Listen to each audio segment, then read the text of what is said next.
What is up, guys and gals? It's me, Thomas Fan01 here, and today we are back at it again with a Transformer figure review. And today, this is one I've been very excited and waiting for because finally, Wave 2 of Age of the Primes is starting to show up in my local area. And today we are going to be taking a look at the Transformers Age of the Primes Voyager class Sky-Byte. Who's the baddest shark around, and who's the baddest shark in town? Y'all know it's Sky-Byte. But y'all know the rules first. We're not going to take a look at the figure first. We're going to take a look at the packaging, and the packaging is quite nice. We got an image of Sky-Byte here, another image of Sky-Byte right there. This does not work out too well in the shark mode. At least we'll get into that here in a moment, and I'll explain it. You got Sky-Byte on this side. You got Sky-Byte all down back here, so everything works out just fine. So yeah, and then on this side we've got all of the images of the new Age of the Primes things that are coming out. We have Onyx, we got Quintus, we've got Big Convoy, we've got, I'd like to say that's Amalgamus Prime, but I'm not 100% certain that's Amalgamus Prime. Don't quote me on that. But yeah, so that's it for the box. And with that being said, let's take a quick look at the figure itself. And ladies and gentlemen, we have a bona fide true Voyager class here. Okay, this is a true Voyager class. Now, what do I mean by that? Well, firstly, this reminds me a lot, and I mean a lot, of the Thrilling 30s Sky-Byte. Or was it Thrilling 30s, or was it prior to Thrilling 30s? They did basically the Generation Sky-Byte. This reminds me heavily of that one. The head does move up and down. It can move up and down, so that way you can work the jaw, you can work the muscles, you can work the face, everything. It's really cool that way. And the tail does move, and as you can kind of see, this is basically just his arms tabbed up in there. They really did not have a good way to manage some of this kibble, but I do like this. I do like this a lot, and I think it's a wonderful, wonderful addition to the Age of the Primes toy line. And because we don't have tons of Age of the Prime stuff right now, it's going to be really interesting when we get into scale comparisons, which we're about to do right now. So here he is with the previous waves. Here he is with Animated Wasp. Here he is next to Deluxe Class Solus Prime. Here he is next to Prima, which is quite interesting. Still waiting for Alchemist. Here he is next to Legacy United's Vector Prime.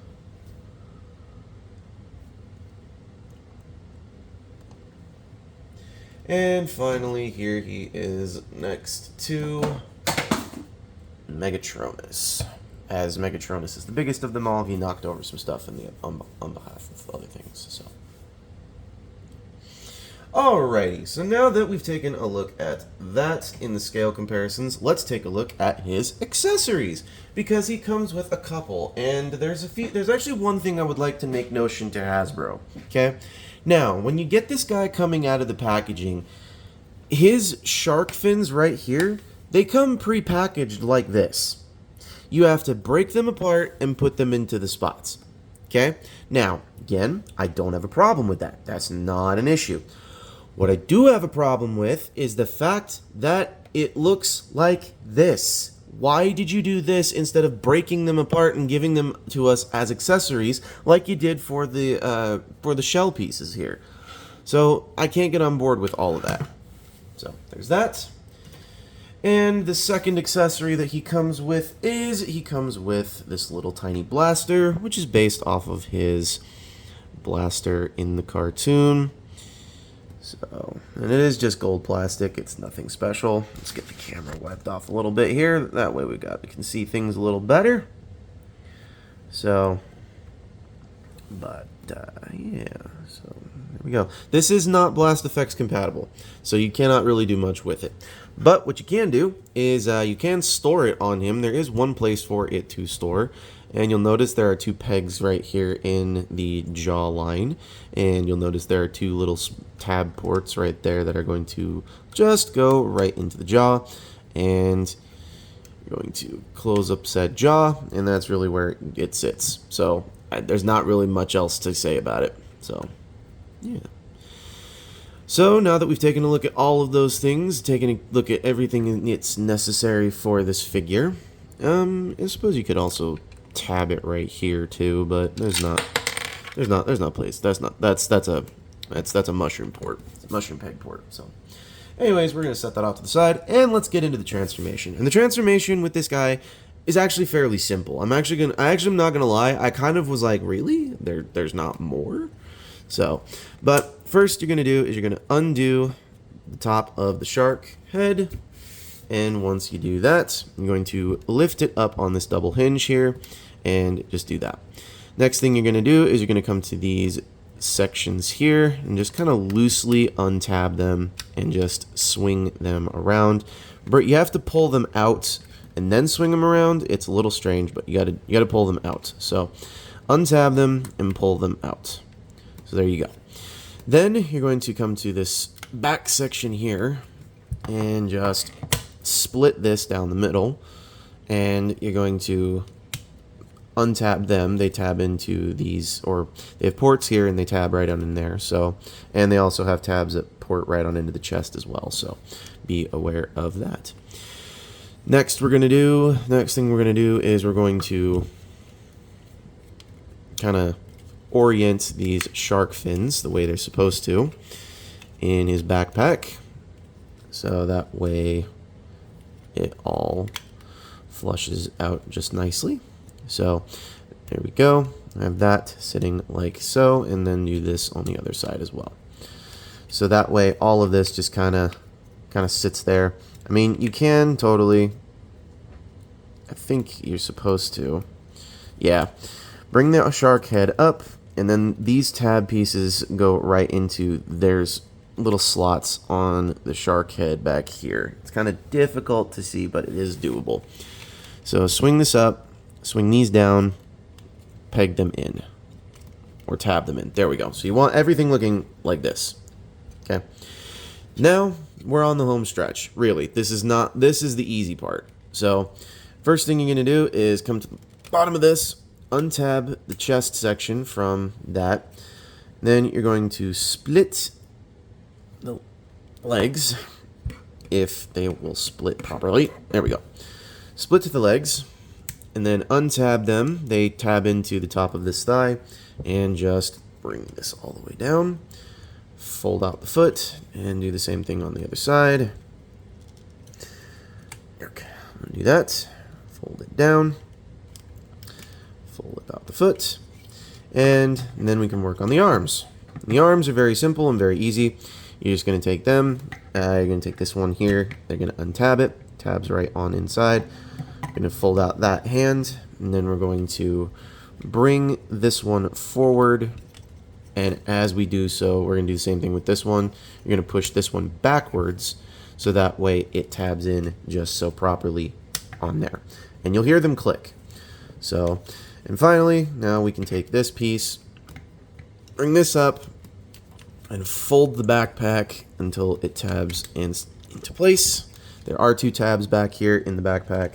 I don't know if you can see that properly. Let me just get this lens a little more cleaned off. There we go. But there is two tabs back here. Like I said, very difficult to see on camera. There we go. There's tabs, and then there's ports back there, and it all just fits just nicely, securely. Rotate these around to form the shoulder pads as the arms decide to not want to tab back in.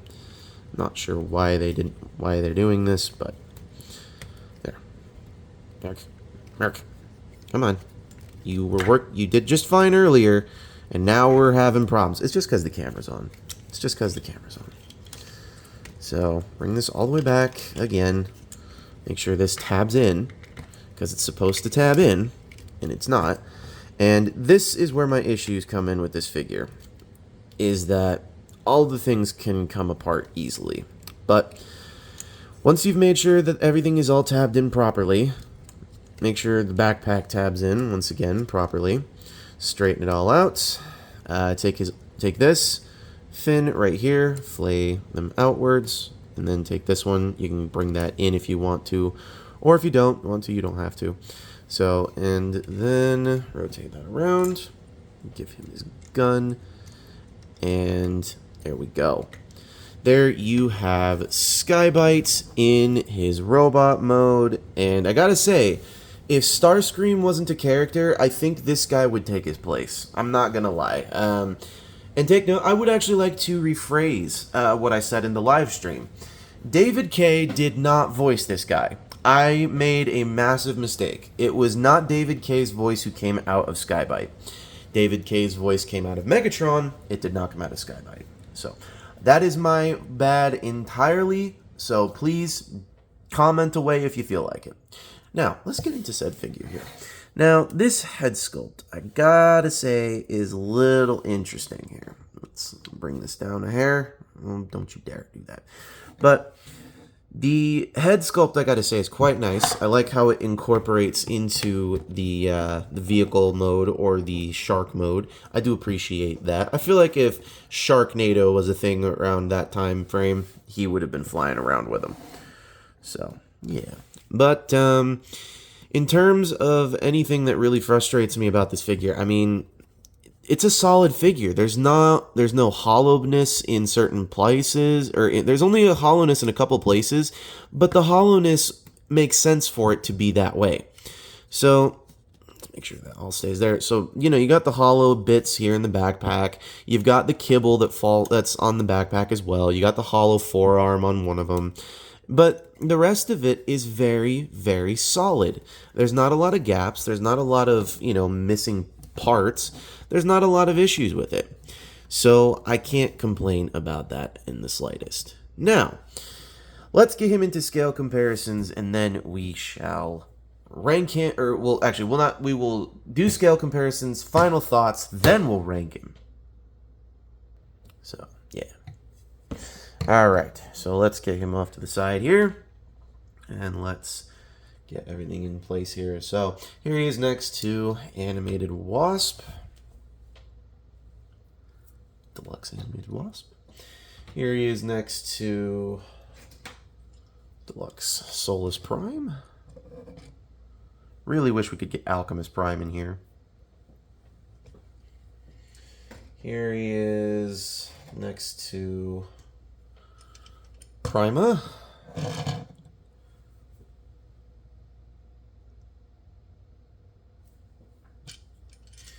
Here he is next to the Legacy United Voyager Vector Prime, which they are just going to re-release this guy. I did find that out, by the way. I'm not happy about it, but I did find that out. And please do not mind the dust mite that flew in front of the camera. I do apologize for that.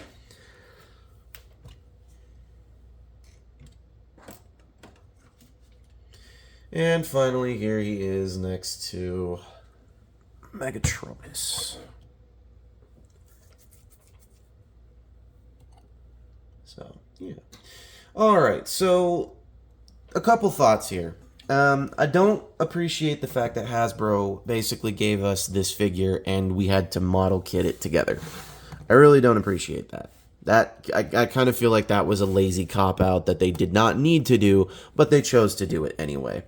So that's my frustration with this figure, is that this figure, they could have compromised a few things, but they compromised a lot. Like, you saw how these parts came undone and came off, right? These literally took me forever to find how they went in, where they went in, and these stupid fins. Again, these fins, I do not like them in the slightest. They are the worst. So I do not appreciate the fact that we had to literally undo them, put them back, the whole deal. I don't like that. I just don't like it in the slightest. So with that being said, however, I still like this figure. This figure to me is one of those figures that I just wish I could have gotten the first time round, but I'm grateful that I have it now. And I'm grateful that they decided to redo this character again and give us another version of him to continue calling Sky-Byte. And not to mention, I do quite like this. Like the detailing on the chest here, it's quite beautiful. Kind of sort of matches the shark eyes going on with that on his backpack here, just a little bit. It kind of reminds me of the DC villain Black Manta, at the very least his chest does. So I don't know if that's, you know, something that was intentional or not, but I do like this mold. I do like this character. He is funny in the show. And like I said, I feel like if Starscream wasn't a character, this guy would have taken Starscream's place. Like, seriously.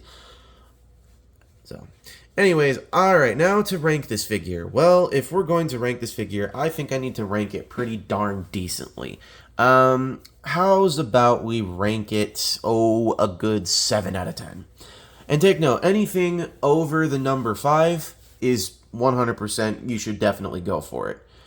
But if it's anything lower than a 4, I wouldn't suggest going to go pick it up. So, but this thing, I think this thing gets a decent 7 out of 10. It gets those couple of point dings for the fact that you have to literally have to pop out the fins on this great piece that I'm not real too thrilled about that they even bothered to add there. So you have to pop those out. You have to fit this in here, and not to mention there are certain parts on him that when you these things can fall off easily. You saw how easy it was to pop out these fins, so I don't really appreciate that. The rest of it, however, 100%, I love it. The backpack being, it's a little clunky.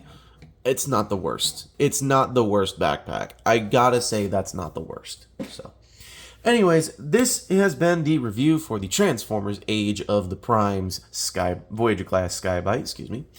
And this is Thomas Phantom 1 saying, do not forget to check out Jordy's Rail videos, Patrick's Voice Rail, Riveted Rail Fan, Riveted Reviews, Alexander Rothschild, Kitten Cat 999, Lemon Lime Productions, Corey Tucker, Zaga the Animator, and why not, we'll throw him out there as well, Trooster Tube. So don't forget to check them out as well, because they are some cool fans of the channel, and I've not just fans, they're friends of the channel too. So, anyways, that being said, if you do decide to check out the live streams, which you can definitely check out, just click the link in the description below. We do those probably about once a week, maybe sometimes twice a week if we get new stuff and good stuff at the time. So there is that. And then we will, that's what we do. And not to mention, if you do decide to comment, you do get shouted out in those live streams. So anyways, this is Thomas Phantom 1 saying, do not forget to subscribe for more content. Don't forget to hit that like button. Don't forget to hit that notification bell somewhere around here. I don't know exactly where it is down below. And once again, do not forget to keep playing with your toys.